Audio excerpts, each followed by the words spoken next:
Hoy hablaremos de cómo pedir. Este es el primer pilar del Código de Jesús y la base real de la ley de atracción. En Mateo capítulo 7, versículo 7 leemos: Pedid y se os dará, buscad y hallaréis, llamad y se os abrirá.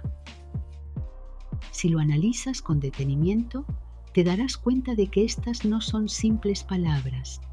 Es la primera revelación de una ley universal inquebrantable.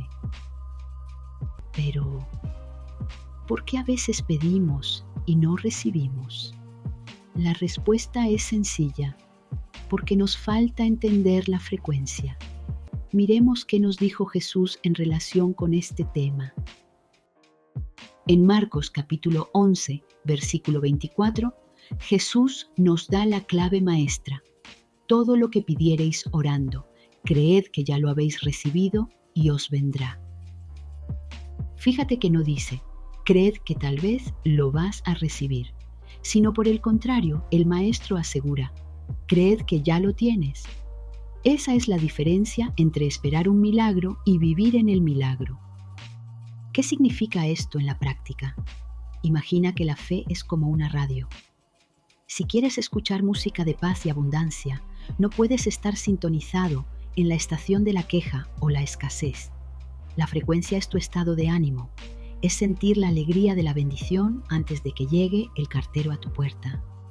Es sintonizar tu corazón con la abundancia del cielo antes de verla con tus ojos. En la ley de atracción se dice que el universo no entiende el quiero porque vibra en carencia. Pero Jesús lo simplificó en una sola palabra, mucho más profunda: fe. Otro aspecto importante para tener presente al momento de pedir es tener claridad de lo que se desea. Si leemos con detenimiento en Marcos 10:51 y Lucas 18:41, Jesús le pregunta al ciego Bartimeo: ¿qué quieres que haga por ti? El ciego responde con determinación: Maestro, quiero ver, y es sanado al instante por su fe. Este versículo nos enseña que nuestra petición debe ser clara y nítida, incluso que se pueda definir en cortas palabras. El cielo no responde a la confusión, responde a la convicción.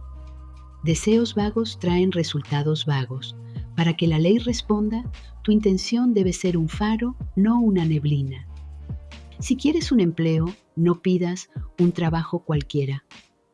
Por el contrario, visualiza el cargo, el lugar, el sentimiento de éxito.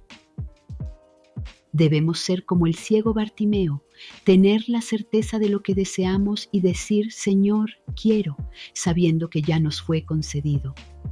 Esa certeza, sin dudas, es la que mueve montañas. Es momento de decirle a Jesús: Señor, quiero ver, Maestro, tengo fe. Identifica hoy mismo un solo deseo, defínelo con total claridad y elévalo con gratitud, como si ya fuera un hecho. La gratitud es el lenguaje de lo que ya sucedió. Es el sello final que convierte nuestra petición en decreto. En un hecho está. Y puedes decir: Divino Maestro Jesús, sé que todo lo que pida orando ya lo he recibido y vendrá. Si hoy te comprometes a pedir con claridad, escribe en los comentarios: Amén, así es y será, o hecho está. Pero, ¿qué sucede cuando nuestras palabras se sienten sin fuerza? ¿Puede incluso una minúscula semilla mover montañas? Lo descubriremos en nuestro próximo encuentro.